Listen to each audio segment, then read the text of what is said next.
Hi everybody, another video in a series on the motorcycle tank that I'm doing up. This one is primer. So if you've seen the various stages, what did I have? I removed the dents as best I could with basic tools, and I did another video on removing the decals and stripping the paint, because we're taking it, obviously as you can see, back to completely bare metal. And then I did another video on the filling work, and this one's the priming. Now I'm using the FLG5, so at the start of this series I was toying with the idea of what to actually do things with, and the primer bit was, when I say do things with, I mean what guns to use. The primer bit was always a bit, you know, ideally I wanted to use a cheap gun, but I wanted to use a proper gun. I've got a cheap Chinese copy, but I wanted to use a real gun in its own right, if that makes sense, not a copy of something. So I was going to use the GF3, which is a minigun, and it's only got a 1.2, well, you can get it in various tips, but the biggest tip they do is 1.2 tip. So I was toying with the idea of doing that and using that for the whole tank from start to finish, so that people could see that you can do it all with one gun. But I chose the FLG because it's got a 1.8 tip, and it's better for high build primer. So that's the way I've gone. So, you know, it's a more expensive gun than the other guns that I'll be using, or think I'll be using anyway, because I'll try and do the rest of it with the GF3. And I'm just trying to show you really that you don't need to spend loads of money to get a reasonably good finish that's hopefully, I mean, it hasn't been finished yet, but hopefully better than rattle cans. So one of the other points I wanted to show you is that how awkward it can be with a full-size gun and a full-size pot trying to spray a tank, and looking on the video at the moment is an ideal case of why it can be awkward, because the pot, not so much the gun, the pot can get in the way. You know, I have got a small pot for this. I've got a 100ml pot, but A, I'd have to fill it up once, which, you know, is no big problem, I suppose. But B, I wanted people to see, when I talk about miniguns for smaller things, it's not the actual, although the gun size does matter, but it's not the delivery of the gun, because you can tailor the gun to deliver more or less how you want. You know, I mean, most guns work optimally at full fan. So I have got this, as far as I can remember, on nearly full fan. I think it's nearly full fan, but it's low fluid at the moment. So you'll see the amount that's going on is more than, if you've watched some of my other videos, I normally put less than this on than the first coat of, whether it be primer or whether it be base coat. And the reason for doing that is that most things I do are prepared paintwork, if that makes sense. So even if it's gone through to bare metal, or some of it's corroded, you take the part that's corroded down to the metal, and then you prime that specific part, and then you sand everything in, so you might have some existing paintwork on, etc., so that you've got a part that's primed, part old paintwork, part old rub down lacquer, etc., and you're recovering up old stuff. So when you're doing that, because the primer is solvent based, you run the risk of getting a reaction on the existing paintwork. The paintwork's already there, and you start to get little curly edges, little frazzles, fry-ups people call them, and things like that. So you need to put on as little as possible, enough to get a wet coat so that it adheres, but not enough that it sets the paint reacting. And then you can get a few coats of whatever you're doing, base coat, primer or whatever, and you can manage to build up a good coat then, without the risk, or without too much of a risk, because there's always a risk of it bubbling up. But with this, there's no such pressure, because it's down to bare metal. You're not you're not going to get a reaction on anything because there's nothing there to get a reaction with.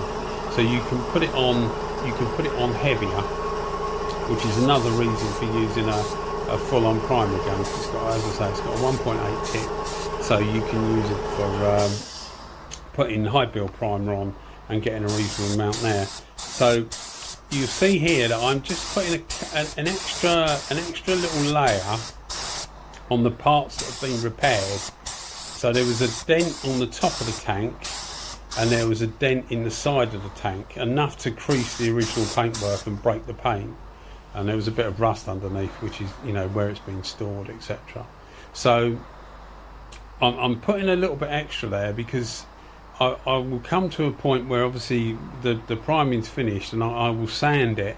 And because it's a high build primer, the idea is that you sand the imperfections out that may be there because when you've filled it and you've blended it in as best you can to the rest of the tank, the metal of the tank, you build up a layer of primer so that you've got more material to take away to get a smooth finish, if that makes sense.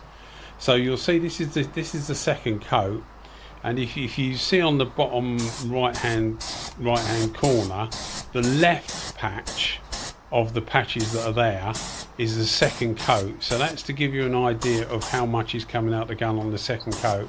So it's more than the first coat, but it's not as much as the final coat will be. Again, the fan is on full, but because you've got the fluid backed off from the full-on settings, you don't get the full fan because the gun is capable of a wider fan. But if the fluid's not coming out, it just can't make that fan pattern, if that makes sense. So we're paying particular attention to the various parts underneath of the tank, which are hard to get to, just so that I do get some on there. It doesn't matter about it really because you don't see any of it, but I do like to protect the tank underneath as much. The finish isn't as good, but I like to protect it as much underneath as on top, because if you saw my other videos, and I did a DR350 tank as well, and that was the same, that the manufacturers just, I don't think they even put any lacquer over the inside of the tank. They just put a bit of primer and a little bit of base coat. I'm sure that's what they do because it doesn't look like there's any lacquer on it, and they rust.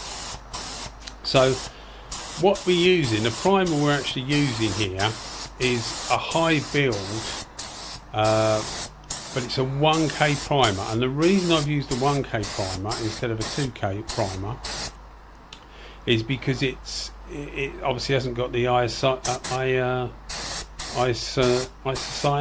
I think that's it, ISO as they call it for short, don't they, in the hardener.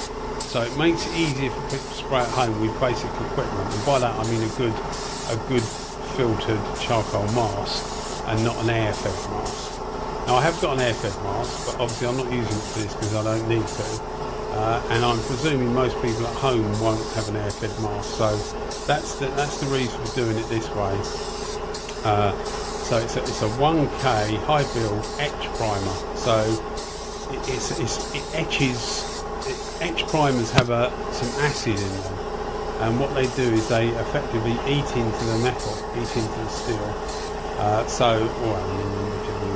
But they eat into the metal, and it effectively glues it to it.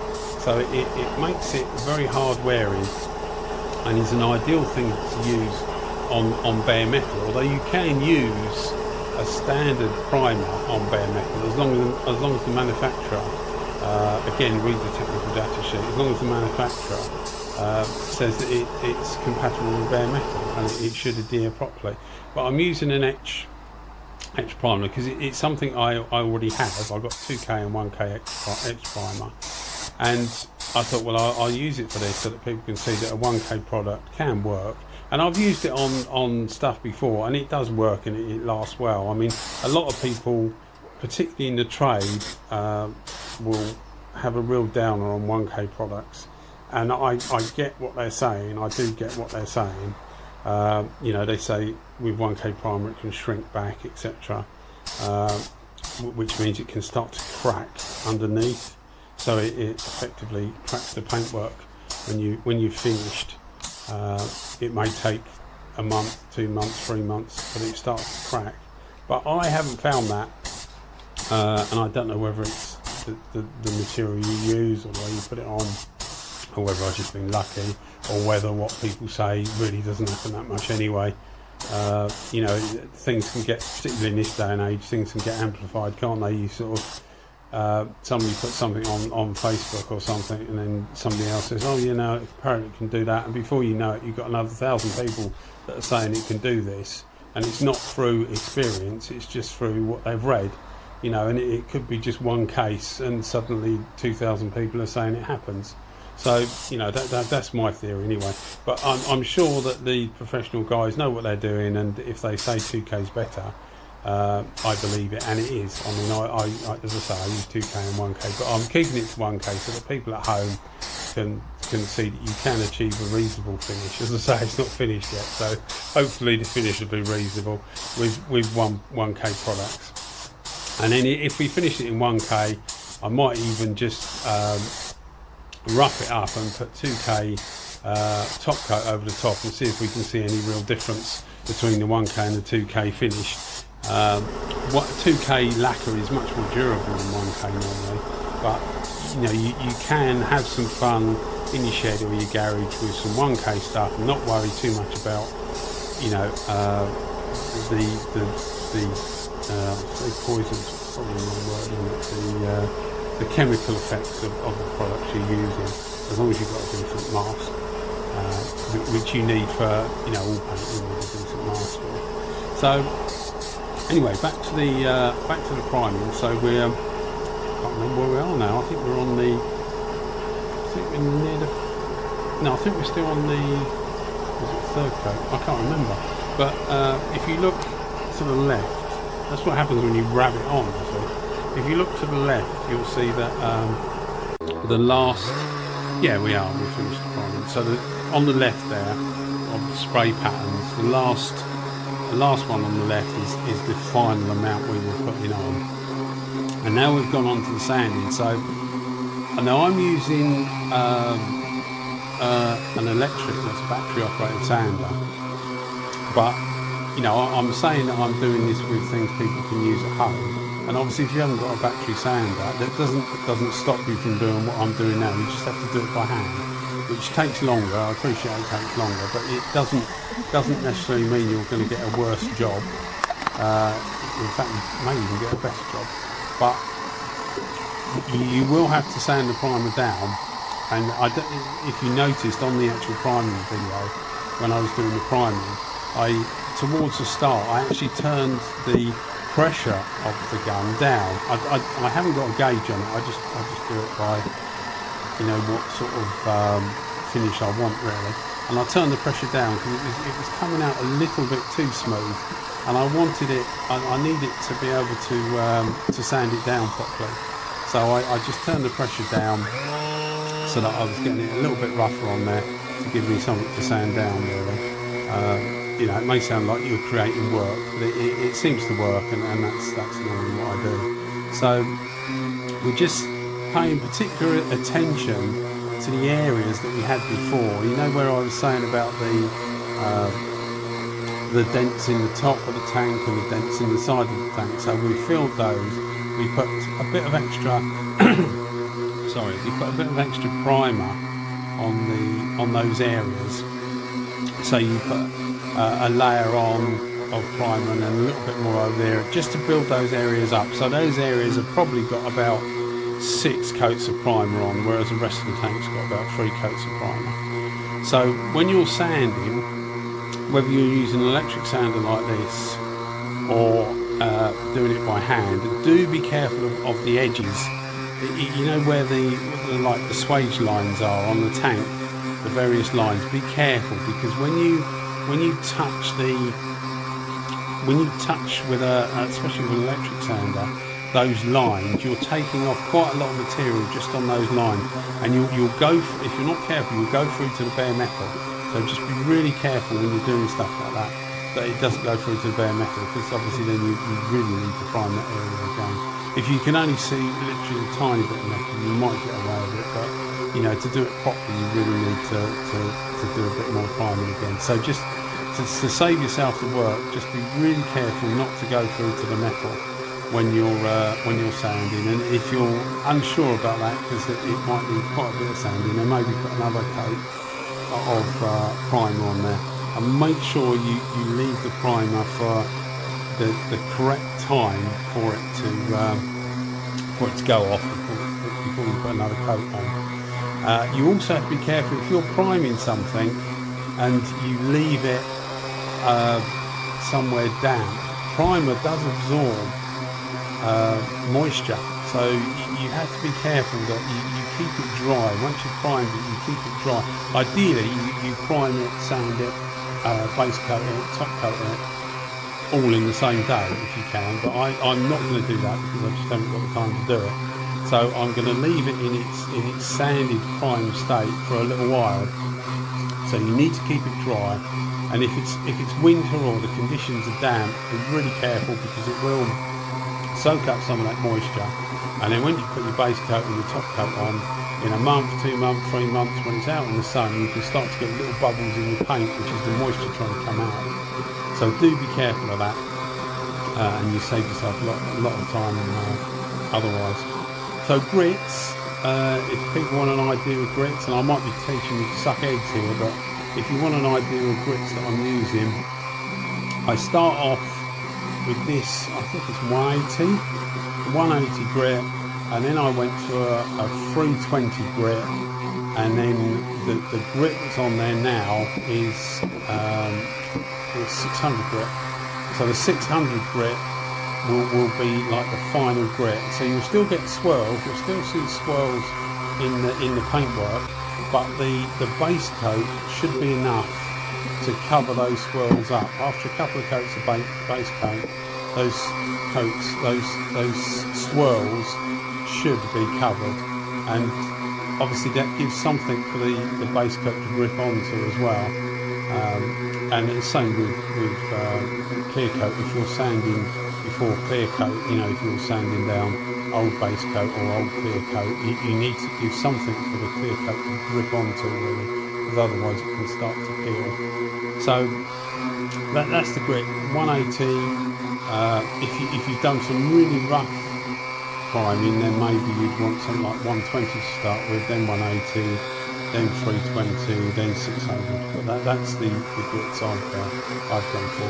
You notice that I'm leaving the inside of the tank completely untouched, so it's a primed roughish surface, but it doesn't matter, because all it's there for is to stop it rusting and to protect it. So I'll base coat that and I'll clear coat it as well, but it will just stay underneath and stop it rusting, and the real finish, so to speak, will be on top. Okay, so I hope you've enjoyed the video, and if you've watched all the way through to the end, then thanks very much, because I appreciate it can be you know, something to watch. But you'll see that the dents that were in the top are gone, and the side dents are gone, so the tank's looking pretty good. Anyway, thanks for watching. Bye bye.